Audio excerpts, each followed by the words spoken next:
Muy buenas a todos. Acabáis de ver en funcionamiento el regulador electromagnético o electromecánico.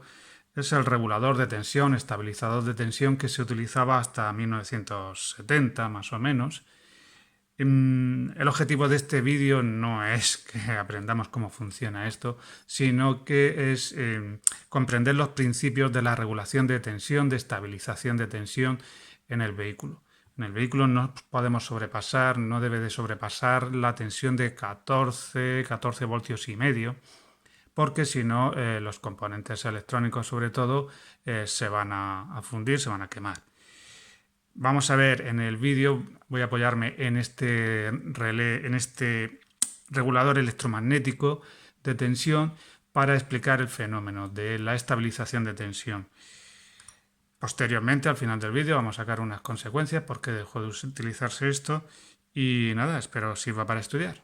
Venga, empezamos. El circuito que propongo para estudiar el fenómeno de la regulación está formado por el alternador, que es esto que hay en los trazos amarillos, dentro del recuadro amarillo. Luego también tenemos el regulador, que es lo que hemos visto en funcionamiento dentro del trazo azul o violeta. Y también tenemos pues la batería y el testigo de carga y la llave de contacto. Bueno, estos cuatro elementos son los que forman el circuito de carga del vehículo. Para empezar, vamos a ver, voy a borrar esto de aquí si me permitís.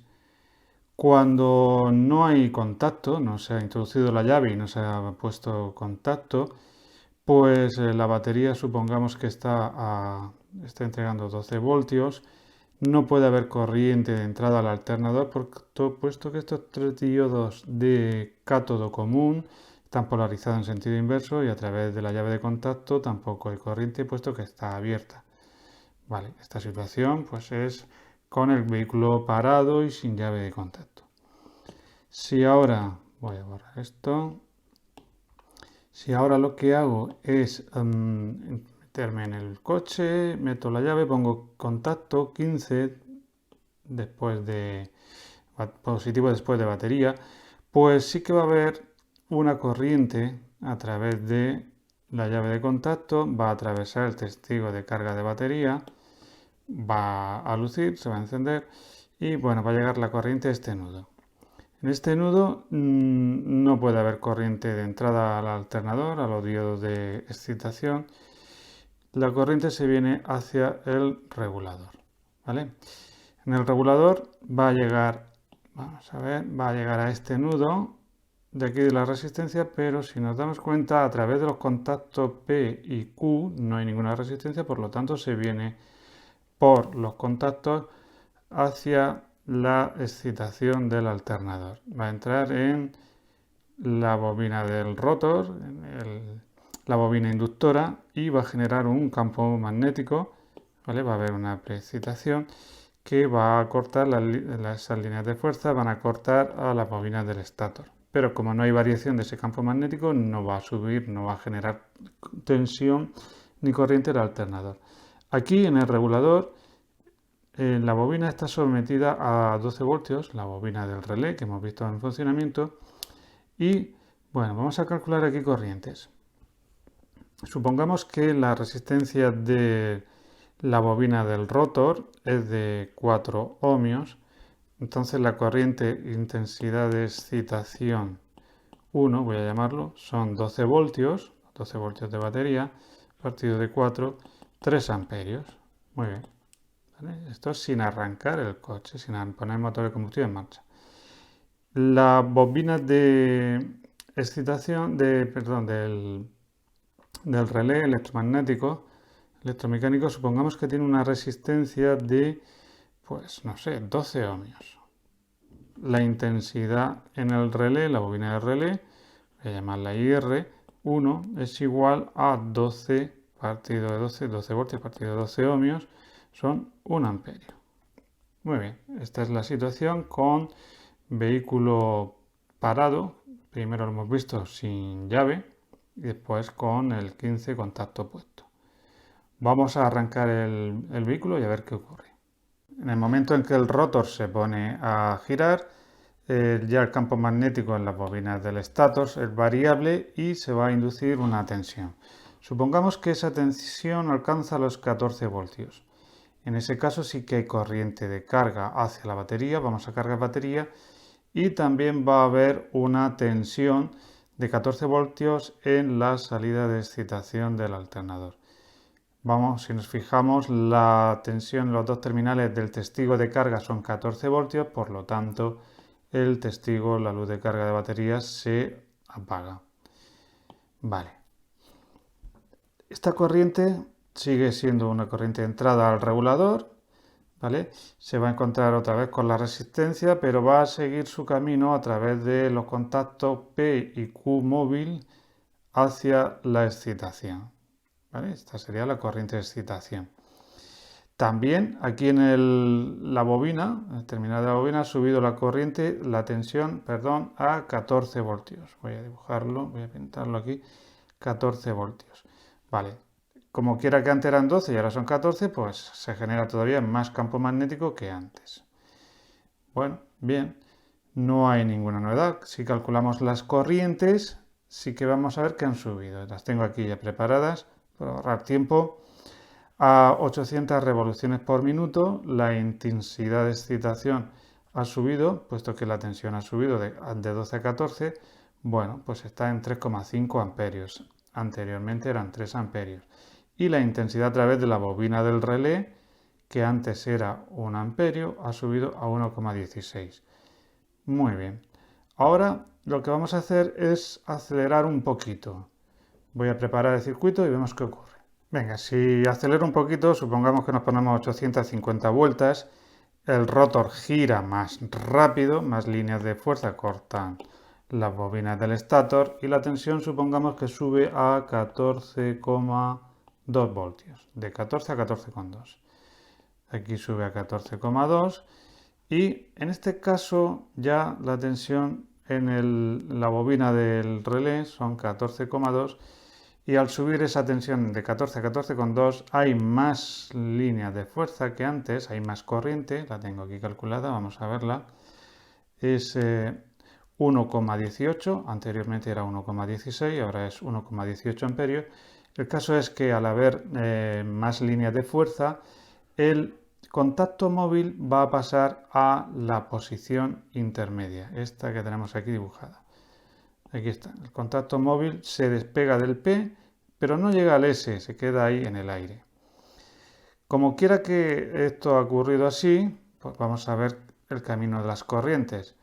Bueno, evidentemente al ir más rápido y subir la tensión, ahora la tensión en el rotor, la corriente en el rotor es 3,55 amperios, ha subido con respecto a antes. Pero lo importante aquí también ahora es ver el camino de las corrientes.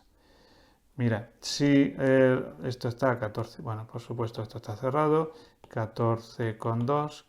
Vale, la corriente ahora va a venir aquí, pero ya no puede venir a través de contacto móvil, del contacto, a ver, voy a borrar esto, aquí está.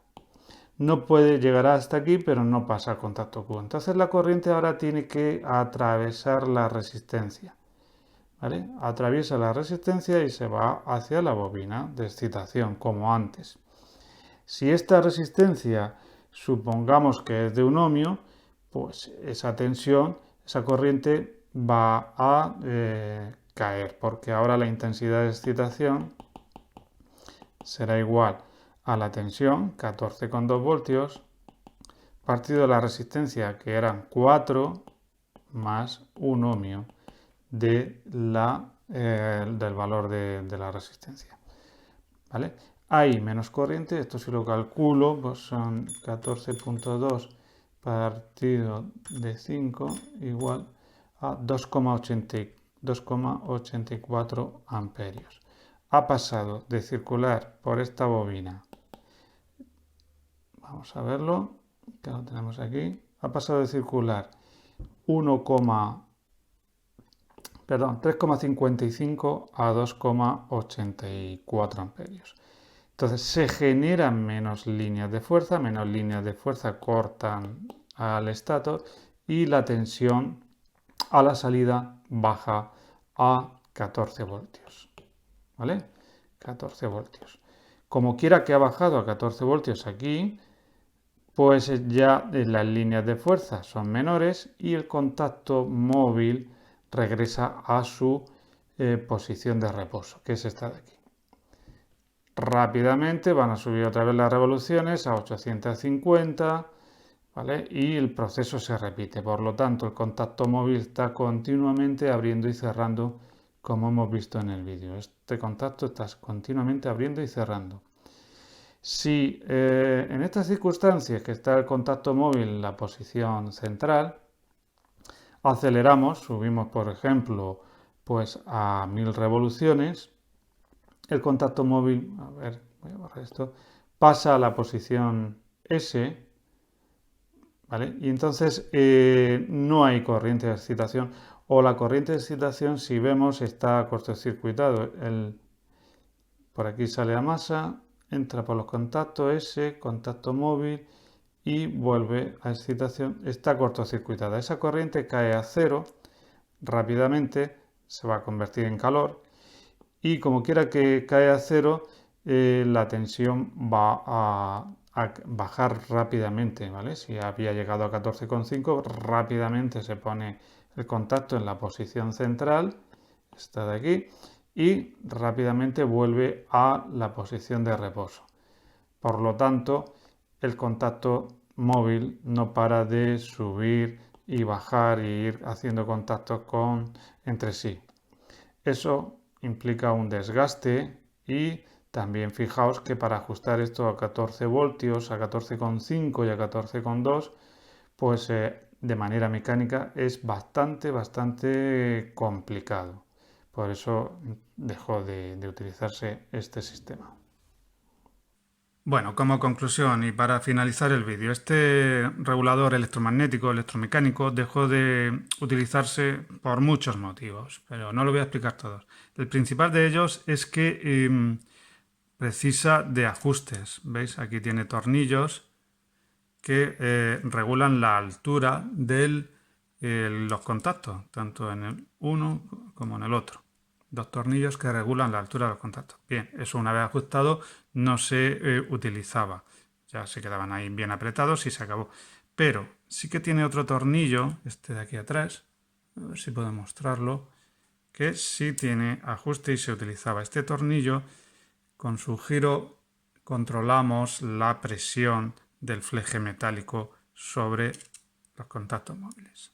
A través de este fleje metálico, este tornillo empuja más o menos a los contactos móviles. Este tornillo, que lleva aquí una pintura blanca que lo han sellado, sí que tiene ajuste y se hacía un ajuste entre cada 20 o 25.000 kilómetros, pasaba el vehículo por el taller para ajustar este tornillo. Se introduce unas gargas entre los contactos y se ajustaba este tornillo. También se medía la tensión de regulación para ajustar esa tensión a los 14 voltios correspondientes. Nada más, espero sirva para estudiar el tema de la regulación. Nos vemos en el siguiente vídeo.